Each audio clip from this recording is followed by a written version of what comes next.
Ganito kalaking apoy ang inabutan ng mga bumbero sa bahaging ito ng M. de la Fuente sa Sampaloc, Maynila pasado alas 12 ng hating gabi. Sa bahaging ito, makikita pa na kumikisla pa mga linya ng kuryente. Ayon sa 67 years old na si Lola Iluminada, natutulog na sila nang sumiklab ang apoy. Ginising daw sila ng isa sa mga anak niya. Bumalik ulit ako sa loob, tinawag ko naman yung ibang anak ko. Labas na kayo, labas kasi may sunog. O yun, naglabasan na kami. Ayon sa Bureau of Fire Protection ng BFP, umabot sa 70 bahay ang tinupok ng apoy. Nasa 200 pamilya ang nawalan ng tirahan. Umabot sa ika-4 na alarma ang sunog na tumagal na mahigit isang oras bago nakontrol na kung 1:44 ng madaling araw.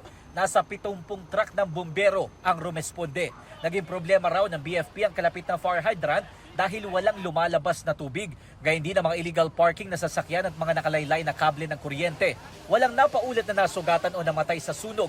Sa pagtaya ng BFP, abot sa 300,000 pesos ang halaga ng mga napinsalang ari-arian. Patuloy pang investigasyon ng mga otoridad kung ano ang pinagmulan ng apoy.